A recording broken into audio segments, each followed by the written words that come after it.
You all are doing good. So हमने अभी वेबसॉल के रिजल्ट्स को डिस्कस किया है, उसके पहले राजेश पावर को भी डिस्कस किया है। इसी सेक्टर में बोंडाडा इंजीनियरिंग के भी नंबर्स आ गए हैं। नंबर्स कैसे आए हैं, उस नंबर्स को देख के पहले ये लगता है कि आपको ये लगेगा कि नंबर्स उतने अच्छे नहीं आए हैं, इन्होंने अपने गाइडेंस को मिस किया है। Both on the revenue margin में आपको डिप दिखा है, ऑर्डर बुक के गाइडेंस को मिस नहीं किया है। तो वहां से जब आप नंबर्स को देखेंगे तो यू विल फाइंड कि नंबर्स आपको लगेगा कि नंबर्स इनके अच्छे नहीं आए हैं। बट जब आप इनका कॉन्कॉल सुनिए और जब आप एक तरफ पूरा ईपीसी तरह के बिजनेस को देखते हो ना, तो आपको इसको एक अलग पर्सपेक्टिव में देखना है। यहाँ पे क्या होता है, आपका कोई भी एक नंबर होता है, मान लीजिए इनका, जैसे मान लेते हैं इस पर्टिकुलर पूरा जो इन्होंने ईयर एंड किया है, वहां पे लगभग आपका मान लीजिए 2800 का पूरा रेवेन्यू किया है। अब ये लोग ईपीसी का काम करते हैं। ईपीसी का काम किन के लिए करते हैं? जितनी भी आपकी बड़ी बड़ी कंपनी होती है, अडानी होती है, फिर आपकी ये जेटकोज होते हैं, जनरेटिंग कंपनीज वगैरह हो गया, आंध्र प्रदेश में काम करते हैं, महाराष्ट्र में काम करते हैं। तो देखिए, जो इनके जो ईपीसी प्रोजेक्ट होते हैं उसमें कभी भी अगर थोड़ा सा भी डिले होता है, किसी भी कारणवश डिले हो सकता है, आपके इलेक्शंस वगैरह हो जाते हैं, कभी आपकी बारिश वगैरह हो गई, हीट वेव हो गई, सामान की सप्लाई आपको नहीं मिली, तो उससे अगर मान लीजिए 1 महीने भी चीजें डिले होती हैं, तो आपका एक जनरली जो ऑर्डर्स होते हैं वो आपके बल्क में आते हैं। कहने का मतलब क्या है, 100 करोड़ 200 करोड़ इस तरह के ऑर्डर आपको एक साथ आते हैं, तो उसके कारण कई बार आपके गाइडेंस में 1 या 2 महीना आगे पीछे होता है। तो हमको उस कंटेक्स्ट में नंबर्स को देखना है इनके। अब एक और क्या पॉजिटिव चीज हुई है इनके नंबर्स को लेके, तो इनका ये लोगों ने पहले गाइडेंस दिया था कि by the end of this particular financial year हम लोग अपने पूरे जो ऑपरेटिंग कैश फ्लो है उसको पॉजिटिव कर लेंगे। तो जब कैश फ्लो पॉजिटिव होती है तो उससे फायदा क्या होता है, आप अपने वर्किंग कैपिटल को अच्छे से मैनेज कर पाते हो। भविष्य में जो आपको ग्रोथ करनी है उसको आप बेसिकली अपने वर्किंग कैपिटल से फंड कर सकते हो। तो बोनाडा इंजीनियरिंग के नंबर्स कुछ इस तरह से आए हैं। आप जस्ट फ्रॉम द आउटसाइड आप ये कह सकते हो कि इनके गाइडेंस उन्होंने मिस किया है। डिस्पाइट मिसिंग द गाइडेंस इन्होंने लगभग 80% पे ग्रो किया है। अगर हम लोग इनके ऑर्डर बुक के बारे में बात करें, तो ऑर्डर बुक का अगर आप प्रेजेंट ऑर्डर बुक देखोगे तो लगभग इनका 7100 करोड़ पे ये पूरा फाइनेंशियल ईयर एंड हुआ है, जो कि लगभग आप देखेंगे 2.5x इनके बिल टू बुक रेशियो के आसपास है। अब इसी को जब मैं इनका जो लास्ट हाफ ईयरली नंबर से हमने डिस्कस किया था, तो वहां पे आप पाएंगे इनके ऑर्डर बुक थे लगभग 2.8 बिल टू बुक के आसपास थे। कहने का मतलब क्या है, इनका आप नेट नेट देखोगे ना, जब मैं इनके ऑर्डर बुक को इनके रेवेन्यू से कंपेयर करता हूँ, तो यू विल फाइंड कि इनका एक रेशियो जो है, मतलब ऑर्डर बुक का जो इनफ्लो है वहां पे आपको कमी दिखती है। अब अगेन आप इस नंबर को पॉजिटिव, मतलब पॉजिटिव तो नहीं, आप इसको न्यूट्रल वे या फिर एक नेगेटिव वे में देख सकते हो। बट सिंस जितने भी ईपीसी कंपनी हम डिस्कस करते हैं, तो वहां पे जैसे मैं बात करता हूँ कि भाई ये जो पूरा सेक्टर है, यहाँ पे आपको ऑर्डर बुक की उतनी स्मूथ ट्रेजेक्टरी नहीं दिखेगी जैसा आप बाकी कंपनियों में देखते हो। तो आप उस कंटेक्स्ट में देखिए, और अभी भी जैसे आपको दिख रहा है कि 2.5x पे ऑर्डर बुक है, तो ये इनफ हो जाता है इनका जो अपकमिंग ईयर है उसके भी नंबर्स को मीट करने के लिए। कहने का मतलब क्या है, यहाँ से लगभग इनके पास अभी 1 से 1.5 साल की ट्रेजेक्टरी पूरी है इनके ऑर्डर बुक को लेके। अब जो इनका ऑर्डर बुक है वो कैसे चेंज हुआ है समय के साथ आप देखेंगे, लगभग एक लार्ज चंक ऑफ जो ऑर्डर बुक है इनका आपका पूरा सोलर ईपीसी की तरफ चला गया है। फिर दूसरा, अगर आप इनका ऑर्डर बुक देखोगे ना, तो यू विल फाइंड कि जो सेकंड सेगमेंट है उनका build battery energy storage system है। वहां पे भी दो तरह के प्रोजेक्ट्स होते हैं, आपके बिल्ड ऑन ऑपरेट मॉडल पे होते हैं और आपके जो ईपीसी प्रोजेक्ट पे होते हैं। फिर आपके टेलीकॉम में इनके प्रोजेक्ट्स हैं, जहाँ पे ये लोग मान लीजिए जो भी आपके 5G वगैरह के चीज हुए, उनकी जो टावर्स वगैरह है उनको बनाते हैं। फिर इंडियन रेलवे में जो कवच है उनके लिए जो कम्युनिकेशन लगेगा, रेलवे के आसपास जो टावर्स लगेंगे उन चीजों को बनाएंगे। फिर आगे प्रोडक्ट्स में जो भी इनकी जो सब्सिडरी है उनके वाया कुछ प्रोडक्ट सेल करते हैं, वहां से बहुत एक छोटा सा इनका पूरा रेवेन्यू सेगमेंट होता है। और अभी देखिए डिफेंस में ये लोग क्या चीजें कर रहे हैं उन पर हम लोग और डिस्कस करते हैं। अब इसके अलावा इनका लगभग जैसे देखेंगे आप इनका, ये लोग बात करते हैं इनके जो ऑर्डर्स बेसिकली पाइपलाइन में है, जो इनकी बिड वगैरह चल रही है सब आप देखते हैं, इनका ये लोग अभी अपने आईपीपी में भी जाने की बात करते हैं। लगभग 2 गीगावाट का जो नेट इनका आईपीपी आने वाला है by the end of FY30। अब ये जो आईपीपी इनका वेंचर है वो कुछ उस तरह का है जैसा आप वो केपी ग्रुप ऑफ कंपनीज को देखते हो ना, तो वहां पे भी वो लोग अपने पूरे जो एन्यूटी बेस्ड मॉडल की तरफ आगे बढ़ने के लिए आईपीपी की तरफ जाने की बात करते हैं। और कुछ जो प्रोजेक्ट्स हैं इनके वो अभी बिडिंग स्टेज में है, जिसमें लगभग 20 से 25% इनकी बेसिकली विनिंग रेट होती है। तो इनके ऑर्डर बुक के बारे में ये चीज होगी। अब अब अगर हम इनका पूरा नंबर्स वगैरह के बारे में बात करें, तो आप देखेंगे कि जो क्वार्टर फोर इनका एंड हुआ है, लगभग इन्होंने ईयर ऑन ईयर लगभग 27-20% ग्रो किया है। और इबिटा मार्जिन जो है वो आपको कमी दिखी है। अब दो चीज हमको जाननी पड़ेगी कि इनके मार्जिन में आपको डिप क्यों दिखा है। अब देखिए, जो भी ईपीसी की कंपनी होती है, हमने राजेश पावर के केस में भी देखा था, पूरी मिडिल ईस्ट क्राइसिस होगी, कॉमोडिटी साइकिल्स आपके फ्लक्चुएट करते रहते हैं, तो वहां पे आपके जो मार्जिन होते हैं वो क्वार्टर ऑन क्वार्टर थोड़े वैरी कर सकते हैं। इसलिए कंपनी ने जो बेसिकली गाइड किया है कि पहली बात तो ये है क्या क्या कारण दिए इन्होंने अपने मार्जिन को डिप होने के लिए। तो इन्होंने वही कहा है कि एक तो चीज देखिए, आपके जो ईपीसी प्रोजेक्ट्स होते हैं वहां पे आपने किस तरह के प्रोजेक्ट्स को एग्जीक्यूट किया है। मतलब एक ऐसा प्रोजेक्ट जो मान लीजिए हाई मार्जिन प्रोडक्ट होता है, एक ऐसा प्रोजेक्ट जो लो मार्जिन प्रोडक्ट होता है, उसके कारण आपकी जो मार्जिन से थोड़ी सी डिप होती रहती है, स्लाइटली चेंज होती रहती है। और दूसरी चीज ये है, जो आपको रॉ मटेरियल का इम्पैक्ट है उसके कारण भी थोड़े से मार्जिन के डिप हुए हैं। तो ये क्या वन ऑफ है? क्या यहाँ से आगे जाके मार्जिन की ट्रैजेक्टरी कैसे रहेगी? तो कंपनी ये कहता है कि मार्जिन जो है इनका ये वन ऑफ आप ऐसे समझ सकते हो, इस क्वार्टर ऑन और दूसरी चीज कंपनी ये भी कहती है कि अगर आप इसके नंबर्स को पूरे ईयर ऑन ईयर देखोगे, मतलब अगर आप पूरा FY26 को FY25 से कंपेयर करोगे, तो यू विल फाइंड कि इनके जो मार्जिन है बहुत आपके एबिटा लेवल्स पे और जो पैट लेवल्स है वहां पे आपको मार्जिन इंप्रूव दिखता है। अब वो मार्जिन क्यों इंप्रूव होता है, वो आपका बेसिकली आप समझ लीजिए आप स्केल के एडवांटेज हो गया, और आप ये समझ सकते हो जो इनका ऑर्डर बुक है वो एक बेटर मार्जिन प्रोडक्ट का ऑर्डर बुक है। अब इसके बारे में ये लोग भविष्य में क्या गाइडेंस देते हैं कि मार्जिन हमारे कैसे रहने वाले हैं, तो कंपनी वही कहता है कि लगभग 11 से 12% के बीच में जो इनके मार्जिन है एबिटा लेवल्स पे वो सस्टेनेबल है, और ये वाला जो वन ऑफ हुआ है वो आने वाले क्वार्टर्स में आपको नहीं दिखेगा। और एट द सेम टाइम जब हम पैट लेवल से मार्जिन के बारे में बात करते हैं, तो मार्जिन जो देखोगे आप इनका पैट लेवल पे लगभग इस पर्टिकुलर ईयर में वो लगभग आप देखेंगे तो लगभग 7.4% पे बेसिकली फिनिश हुआ है। और जो अपकमिंग ईयर में भी ये लोग गाइडेंस देते हैं लगभग 7 से 8% पे अपने मार्जिन को स्टेबल रखने की बात करते हैं। तो both on the EBITDA margin और जो पैट लेवल से वहां पे आपको मार्जिन में कुछ ऐसा दिक्कत नहीं दिखता है उस तरह से देखिए। और जो पूरा आप FY26 देखोगे तो इनका जो आप ईयर ऑन ईयर आपको दिखेगा कि रादर मार्जिन इंप्रूव हुआ है। मैंने ऑलरेडी डिस्कस कर लिया है कि जो कंपनी है इसका पूरा लगभग 140 करोड़ के आसपास इन्होंने अपने पूरे कैश फ्लो पॉजिटिव कर लिया है, जो कि लास्ट फाइनेंशियल ईयर में लगभग आप देखेंगे तो 40 करोड़ के कैश फ्लो नेगेटिव में चल रहे थे। तो वो भी एक कंपनी को देखेंगे तो काफी पॉजिटिव मोमेंटम हो गया है। दूसरा चीज कंपनी के बारे में ये रहता है, सिंस ईपी से रिलेटेड कंपनी होती है तो यहाँ पे आपको दो चीजें देखनी है, एक तो इन्वेंट्री और एक रिसीवेबल्स। तो आप इन्वेंट्री के नंबर्स को आप एज पर जैसे जैसे आपके रेवेन्यू ग्रो करेगा तो आपके इन्वेंट्री के नंबर्स भी ग्रो करेंगे, बिकॉज आपको अपने प्रोजेक्ट्स को एक्जीक्यूट करना पड़ता है। और एट द सेम टाइम जो आप रिसीवेबल्स को देखिए तो रिसीवेबल्स में आप पाएंगे कि रिसीवेबल्स इनके इंक्रीज हुए हैं, बट जब हम रिसीवेबल्स को देखते हैं ना तो ईपीसी रिलेटेड कंपनी में जब आप रिसीवेबल्स का नंबर सीधे डायरेक्टली देखोगे तो आपको सही पर्सपेक्टिव नहीं मिलेगा। तो कंपनी इसलिए कहता है कि जैसे हमने पिछले क्वार्टर के वीडियो में डिस्कस किया था हाफ ईयरली में, तो जो रिसीवेबल का नंबर है आप उसको हमेशा सेल्स के नंबर से कंपेयर कीजिए। कहने का मतलब क्या है, आप एक रेशियो निकालिए रिसीवेबल्स बाय सेल्स। तो लगभग आप मान लीजिए 750 करोड़ के इनके रिसीवेबल्स इस क्वार्टर में आए हैं और सेल्स कितना हुआ है, लगभग 2800 का पूरा इनका सेल्स है। तो उसका आप रेशियो निकालोगे तो लगभग आपको 27% मिलेगा। अब यही रेशियो जो हम लोग लास्ट ईयर से कंपेयर करते हैं तो लगभग आप समझ लीजिए वहां पे 28 या 30% के आसपास था। तो आप नेट बिजनेस को अगर आप एक कंसोलिडेटेड बेसिस पे देखोगे तो इनका रिसीवेबल ज्यादा इंप्रूव ही हुआ है। दूसरी चीज ये भी है, जब आप ये जब इसी कंपनी को हम इनके पीयर से कंपेयर करते हैं, इसके लिए आप इसके लास्ट क्वार्टर की वीडियो को देख लीजिए, आपको अच्छे से समझ में आएगा। वहां पे पीयर कंपैरिजन भी किया है। तो यू विल फाइंड कि इस पूरे सेक्टर में कई सारी कंपनी होती है उनका 30% के ऊपर रिसीवेबल्स बाय सेल्स रहता है, कुछ कंपनियों का 40, इवन कुछ कंपनियों का 50% भी रहता है। तो उस पैरामीटर पे कंपनी जो है अपने रिसीवेबल्स को रादर एक्चुअली दिखा जाए तो उसको काफी अच्छे से मैनेज कर रही है। और एक वो भी कारण होता है ना, जब अगर वो लोग सही से मैनेज कर नहीं कर रहे होते तो आपको जो इनका वर्किंग कैपिटल है, मतलब जो कैश फ्लो है वो आपको पॉजिटिव होता हुआ नहीं दिखता। दूसरी चीज क्या है, एक और चीज अगर आप देखेंगे तो जैसे इनका 750 करोड़ का रिसीवेबल्स इस पर्टिकुलर ईयर के एंड में आया है, तो बिजनेस मैनेजमेंट ने ये भी कहा है कि जो अप्रैल मंथ हुआ है वहां पे लगभग इन्होंने 150 करोड़ का जो रिसीवेबल्स है उसको और बेसिकली रिटर्न कर लिया है, मतलब उसको। तो यहीं पे अगर कंपनी के हम लोग कुछ और मेजर अपडेट्स के बारे में बात करें तो कंपनी जो FY27 हमको दिख रहा है इनका, एक तो हम जब इनके गाइडेंस के बारे में बात करते हैं तो कंपनी ने ये कहा है कि लगभग जैसे अब देखिए कंपनी ने जो इनका गाइडेंस है जो इन्होंने मिस किया है बेसिकली 80% का, तो वहां पे मैनेजमेंट ने क्या कमेंट्री दी है, तो मैनेजमेंट ने कहा है कि हमने कभी 100% के ऊपर कहा ही नहीं था। अब बेसिकली क्या है, आप जितना मुझे याद है तो मैनेजमेंट 100% कहा था। अब मैनेजमेंट ये कहती है कि that was an very optimistic scenario. तो कंपनी उस तरह से कहती है कि उस पैरामीटर पे हमने रादर गाइडेंस को मिस नहीं किया है, मतलब 80% जो है इनका मोर और less in line with the guidance है। बट वही है कंपनी को और वहां पे थोड़ा सा बेटर वे में अपने गाइडेंस को बताना चाहिए था। तो अब चलिए, तो इनके गाइडेंस के बारे में हो गया। तो 60 से 70% पे इन्होंने अपकमिंग ईयर में ग्रो करने की बात की है। मार्जिन पे लगभग वही आपका 10 से 11 से 12% पे बोला है, और जो पैट मार्जिन से लगभग 7 से 8% पे बोला है। तो ये तो गाइडेंस के बारे में हो गया। अब इसके अलावा कंपनी में क्या क्या चीजें चल रही है वो समझना ज्यादा ज्यादा इंपॉर्टेंट है। तो देखिए अब कंपनी का क्या है, एक तो अभी आप देख रहे हो कंपनी एसएमई में है, तो इस पर्टिकुलर ईयर में जैसे आप देख रहे हैं ना कई सारी कंपनियां आपकी एसएमई से लेके आपकी जो मेन बोर्ड है वहां पे आने वाली है। तो बोनाडा भी जो है इस पर्टिकुलर ईयर में आपके मिड में लगभग आपका एनएससी में लिस्ट हो जाएगा।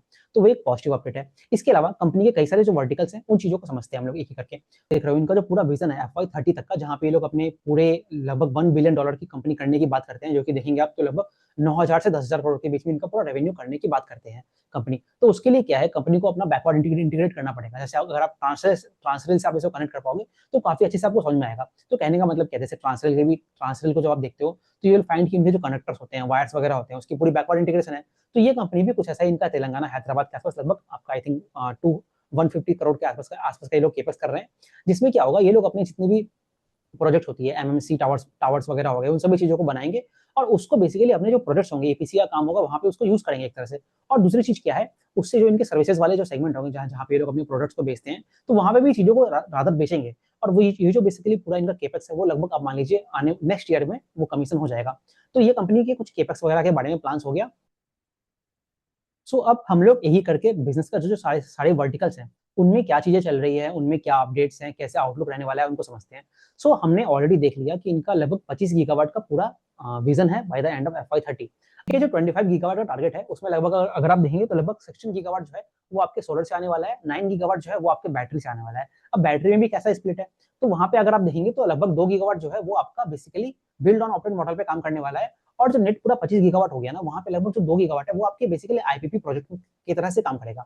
अब ये आईपीपी वाला जो पूरा प्रोजेक्ट है वो कैसे आने वाला है, तो ये जो आईपीपी प्रोजेक्ट है इनका, ये पूरा ऐसा नहीं है कि अभी आएगा, बिकॉज क्या होता है जो आपकी आईपीपी प्रोजेक्ट है वो काफी एसेट हैवी बिजनेस हो जाता है, वहां पे आपको बहुत इक्विटी लेना पड़ता है और आपको डेब्ट लेना पड़ता है।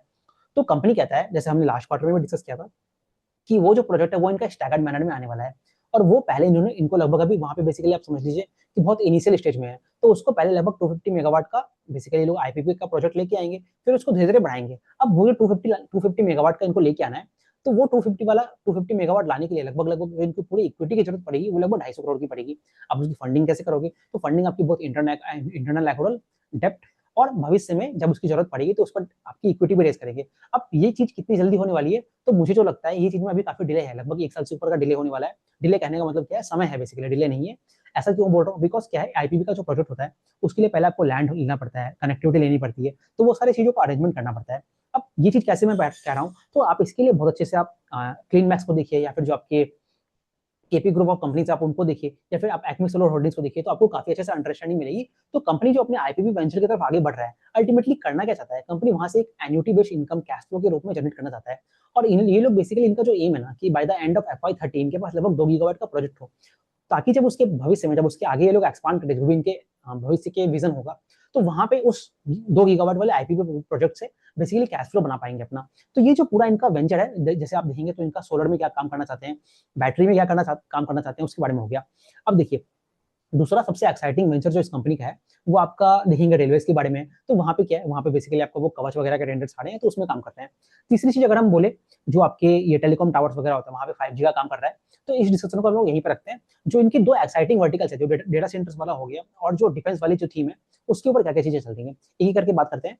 तो डेटा सेंटर से बात करते हैं। अब देखिए, डेटा सेंटर्स पे ये लोग क्या करेंगे, तो इसको समझने के लिए आपको एक पहले आप टेक्नो इलेक्ट्रिक या फिर पेस्ट डिजिटेक को भी, आप पेस्ट डिजिटेक नहीं, टेक्नो इलेक्ट्रिक को आप अच्छे से समझिए, तो आपको एक काफी बेटर अंडरस्टैंडिंग मिलेगा यहाँ के डेटा सेंटर को समझने के लिए। तो देखिए, बोनाडा डेटा सेंटर में क्या काम करना चाहता है, तो बेसिकली ये लोग क्या करेंगे, जैसे देखिए एग्जांपल के जो टेक्नो इलेक्ट्रिक है वो कोलकाता में रेलवे स्टेशन के पास आपका देखेंगे काफी बड़े एरिया में बेसिकली एक डेटा सेंटर बना रहा है यहाँ पे कोलकाता में। वैसे उन्होंने मुंबई में बनाया है, वैसे उन्होंने चेन्नई में बनाया है। तो पेस्ट ये आपका बोनाडा जो काम करने वाला है, ये अभी 2 जगह में डेटा सेंटर पे काम कर रहा है, एक आपका हैदराबाद में, एक आपका वाइजैक में। हैदराबाद में आपका माइक्रोसॉफ्ट के लिए काम कर रहा है, वाइजैक में ये लोग कुछ बताते नहीं है, but there is a high probability कि ये लोग वाइजैक में गूगल का जो डेटा सेंटर आ रहा है, जो कि अडानी बनाने वाला है 1 गीगावाट का, उसके लिए काम करेंगे। अब मैं ऐसा कैसे कह रहा हूँ, बिकॉज अडानी का ऑलरेडी आप देखेंगे ये लोग लगभग खावड़ा में ऑलरेडी अडानी के लिए लोग काम कर रहे हैं, लगभग 1000 करोड़ से ऊपर की ईपीसी का काम कर रहे हैं। तो there is a high probability कि जो आंध्र प्रदेश में ये लोग काम करने वाले हैं विशाखापट्टनम में, वो आपका 1 गीगावाट वाले डेटा सेंटर प्रोजेक्ट की तरफ ही काम करेंगे। तो ये इनका पूरा डेटा सेंटर के बारे में हो गया। अब यहाँ पे ये लोग डेटा सेंटर में एक्चुअली करने क्या वाले हैं, क्या ये लोग उसको ऑपरेट करेंगे, ऐसा नहीं है। They won't be the operator of data centre. अब इनकी जो पूरी एक्सपर्टीज है वो इनका ईपीसी के काम की तरफ इनकी एक्सपर्टीज है। तो क्या करेंगे, बेसिकली क्या होता है इनका, मान लीजिए कुछ 40-50 एकड़ जितने भी एकर्स के लैंड होंगे, वहां पे जाएंगे, वहां पे सेल्स तैयार करेंगे। सेल्स कहने का मतलब क्या है, ढांचा, मतलब पूरी जो इन्वायरमेंट है, आपकी कनेक्टिविटी, आपको ट्रांसमिशन लाइन चाहिए ना उस पर्टिकुलर एरिया में, आपको इलेक्ट्रिसिटी प्रोवाइड करनी पड़ेगी। आप देख रहे हो ना, पूरी जितने भी ये पूरा डेटा सेंटर एआई की थीम चल रही है, पावर की कितनी रिक्वायरमेंट होती है, तो वो आपको ट्रांसमिशन लाइन बनानी पड़ेगी। दूसरी चीज क्या होती है, आपको कनेक्टिविटी लेना पड़ता है। जैसे अगर आप टेक्नो इलेक्ट्रिक को देखो तो आपको पता है कि वहां पे वो लोग उसको ऐसा वैल्यू एडेड प्रोडक्ट की तरह से यूज कर रहे हैं। तो ये कंपनी भी वहां पे आपको कनेक्टिविटी देगा, वहां पे आपको फाइबर ऑप्टिक्स बिछाएगा, ताकि वो जो, जब मान लीजिए जो आपके माइक्रोसॉफ्ट या गूगल उन जगहों पे आएगी, तो उनको वहां पे बेसिकली उसको प्लान करने में, कमीशन करने में हेल्प मिले। अब डेटा सेंटर में क्या है, इनकी एक कंपनी है, मतलब फॉरेन की कंपनी है ब्रांडस्टन करके, उसके साथ इनकी एमओयू है, जिससे इनकी एक्सपर्टीज मिलेगी उनको, और उनके साथ मिलकर लोग काम करेंगे। तो ये पूरा इनका डेटा सेंटर का वेंचर हो गया। अब क्या डेटा सेंटर से इनको कुछ पैसे आने वाले हैं इस पर्टिकुलर ईयर में? हाँ, बिल्कुल आने वाले हैं। सिर्फ FY27 में ही नहीं, इनको डेटा सेंटर से कुछ पैसा FY26 में भी आया है, जो इनका माइक्रोसॉफ्ट के साथ इनका प्रोजेक्ट था। इसके लिए आप लास्ट क्वार्टर का वीडियो देखिए, आपको और अच्छे समझ में आएगा। तो ये पूरा जो एक्सप्लेनेशन है, ये पूरा डेटा सेंटर के बारे में हो गया। अब चलिए हम लोग बात करते हैं इनके डिफेंस वेंचर के बारे में। तो देखिए, डिफेंस को अगर आपको समझना है आपको, तो पहले आपको ये जानना पड़ेगा कि डिफेंस में जो प्रोजेक्ट्स होते हैं वो आते किस तरह के हैं। इसको समझने के लिए जब अभी रिजल्ट्स आएंगे तो हम लोग और कंपनियों को डिस्कस करेंगे। कुछ एग्जांपल्स आपको समझाने के लिए, आप आजाद इंजीनियरिंग को देखते हो, अगर आप एक्वस को देखिए, एक्सिकेटर्स कंपनी को देखिए, तो आप सभी एक चीज पाएंगे इन सभी कंपनियों में। तो क्या होता है, जब आपका डिफेंस के प्रोजेक्ट्स होते हैं, पहले मान लीजिए आपका इसरो या फिर आपको आपकी ये डीआरडीओ है, इनके साथ आपकी पार्टनरशिप है। तो वहां पे क्या होता है, जैसे अगर आप वो सीडीएमओ कंपनीज देखते हो ना, पहले आपको सैंपल्स को, अपने टेस्ट को प्रूव करना पड़ता है उन सभी गवर्नमेंट के प्रोजेक्ट्स को फुलफिल करने के लिए। तो ये कंपनी भी जो है अभी क्या है, मिसाइल्स वगैरह के लिए जो स्मॉल कंपोनेंट्स होता है उसको बना के भेज रहा है एक तरह से। तो क्या होगा, उसको आप बना के भेजोगे, जो आपके डीआरडीओ होगी, जो भी ब्रह्मोस की जो कंपनी है, वो सब उसको टेस्ट करेगा अपने मिसाइल्स वगैरह पे, जो भी इनके टैंक्स वगैरह होंगे वहां पे टेस्ट की जाएगी, क्या वो चीज सही से काम करती है कि नहीं। इसको कहते हैं बेसिकली बैच प्रोडक्शन, मतलब छोटे छोटे स्केल से प्रोडक्शन होगी। जब एक बार वो चीज की आपको वहां से आपको ये मिल जाएगा कि आप लोगों ने सही से काम किया है, तब आपको बल्क ऑर्डर्स मिलते हैं। तो अगर जब मैं बोनाडा को देखता हूँ ना, तो बोनाडा जो कंपनी है अभी अपने डिफेंस वाले थीम में बहुत ही इनिशियल स्टेज पे है, मतलब आप ये समझ लीजिए बिल्कुल बर्थ किया है। तो जैसे आप वो सनसेरा को देखिए या फिर जो आजाद इंजीनियरिंग है, ये सबको अभी ऑर्डर्स क्यों मिल रहे हैं, जैसे एमटार हो गया, डायनामिक टेक हो गया, इन सभी कंपनियों को अभी ऑर्डर्स तेजी से मिलना स्टार्ट हुआ है, क्योंकि उन्होंने ऑलरेडी इन सभी चीजों पर ऑलरेडी काम कर लिया है। बोनाडा जो है, बोनाडा का जो पूरा डिफेंस वाला थीम है अभी बस इमर्ज हुआ है। यहाँ से आने वाले 3 या 4 सालों में धीरे धीरे ये लोग आपको उसको बनाएंगे, तब जाके इनको बल्क में ऑर्डर्स मिलेंगे। तो डिफेंस की जो थीम है अभी बहुत ही इनिशियल स्टेज पे है। तो ये लोग पूरा डिफेंस में कुछ इस तरह से काम करने की कोशिश कर रहे हैं। और क्या चीजें करेंगे ये लोग, बेसिकली प्रिसीजन कंपोनेंट्स होते हैं, सब कंपोनेंट्स होते हैं, तो वो सारी चीजों को बनाएंगे डिफेंस में। ये लोग क्या कर रहे हैं, जितनी भी कंपनियां हैं ना इंडिया में, आप देखेंगे जो छोटे छोटे डिफेंस की कंपनीज है, वहां पे जो बड़ी कंपनी होती है वो बेसिकली इनऑर्गेनिक रूट पे जा रहे हैं। कहने का मतलब क्या है, जो छोटी कंपनियां जो बेसिकली इंटेलेक्चुअल प्रॉपर्टीज बनाता है, उसको बेसिकली एक्वायर कर रहे हैं और उनको स्केल अप मॉडल दे रहे हैं, ताकि वो लोग अपने प्रोडक्ट्स को और एक्सपांड कर सके। तो बोनाडा भी यही कहता है कि आने वाले समय में ये लोग 3 कंपनियों को ऐसे देख रहे हैं जहां पे ये लोग इनऑर्गेनिक एक्विजिशन करने की बात कर रहे हैं। तो वहां से उन प्रोडक्ट्स, मतलब इंटेलेक्चुअल प्रॉपर्टीज की तरफ आगे बढ़ने की कोशिश कर रहे हैं। कहने का मतलब क्या है, हाई मार्जिन प्रोडक्ट की तरफ आगे बढ़ने की कोशिश कर रहे हैं। इन सभी डिस्कशन से हमें एक चीज तो समझ में आ रहा है कि जो कंपनी का जो पूरा डीएनए है, कहने का मतलब क्या है, अभी आप देखते हो तो इनका लगभग 90% के ऊपर रेवेन्यू जो है वो आपका पूरा ईपीसी से आता है। अब आप एक चीज देखते हो, जैसे अभी हमने राजेश पावर को भी डिस्कस किया था, तो वहां पे जैसे जो ईपीसी का काम होता है, आपको ये पता है कि यहाँ पे ज्यादा मार्जिन के बढ़ने के स्कोप नहीं होते हैं। तो बोनाडा इंजीनियरिंग की जो पूरी डीएनए है ना, वो आप देख रहे हो कि बदल रही है। कहने का मतलब क्या है, जैसे आप पेस्ट डिजिटेक को भी देखिए, तो वो कंपनी में कुछ इसी मॉडल में काम कर रहा है। तो जैसे अभी आप देखते हो कि बोनाडा का जो पूरा लगभग 90% जो रेवेन्यू है वो आपका ईपीसी से आता है, 10% जो रेवेन्यू आपके प्रोडक्ट से आते हैं। अब भविष्य में क्या होने वाला है, तो कंपनी ने कुछ कहा है कि like by the end of FY 28-29, जैसे टेक्नो इलेक्ट्रिक भी कहता है ना कि by the end of FY 30 जो कंपनी का जो पूरा फेस है वो डेटा सेंटर फेस हो जाएगा।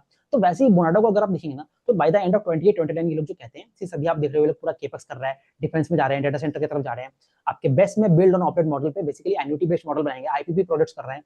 तो उससे क्या है, आपकी एन्युटी बेस्ड इनकम आएगी। वहां पे भविष्य में जैसे जैसे प्रोडक्ट्स आपको एक्सपांड करेंगे, वहां पे आपके मार्जिन इंप्रूव होने के चांसेस देखते हैं। तो कंपनी वहीं पे कुछ कहता है कि by the end of FY 28-29 इनका जो लगभग ईपीसी देखेंगे, लगभग 50 से 60% आपका ईपीसी से आएगा, लगभग 20 से 25% आईपीपी से आएगा, जहां पे बोथ आपके 2 गीगावाट सोलर के प्रोजेक्ट्स होंगे और बचे हुए आपके बेस्ट के प्रोजेक्ट होंगे। और जो लगभग 15 से 20% है वो आपका प्रोडक्ट सेगमेंट से आएगा। कहने का मतलब क्या है, वहां पे क्या चीजें होंगी, वहां पे आपके जो इनका बैकवर्ड इंटीग्रेटेड केपक्स प्लांट आ रहा है, उससे आपके प्रोडक्ट्स आएंगे, फिर आपकी जो पूरी डिफेंस है उनके प्रोडक्ट्स आएंगे। तो कहने का मतलब क्या है, जो कंपनी का पूरा विजन है, जैसे आप आने वाले 4 या 5 सालों में देखते हो कि जो ये लोग पूरा 1 बिलियन का टारगेट देते हैं, तो उसमें जब ये लोग एंड करेंगे इस चीज को, तो वहां पे आप देख रहे हो कि जो पूरा बिजनेस है ना, इसकी जो पूरी रेवेन्यू की स्प्लिट है बेसिकली वो चेंज हो जाने वाली है। तो जो अभी आप इनका मार्जिन देखते हो ना 11 से 12%, जब ये सारी चीजें पूरी फुलफिल हो जाएंगी, तो आपको दिखता है कि इनके मार्जिन के यहाँ से बढ़ने के ज्यादा स्कोप ज्यादा है।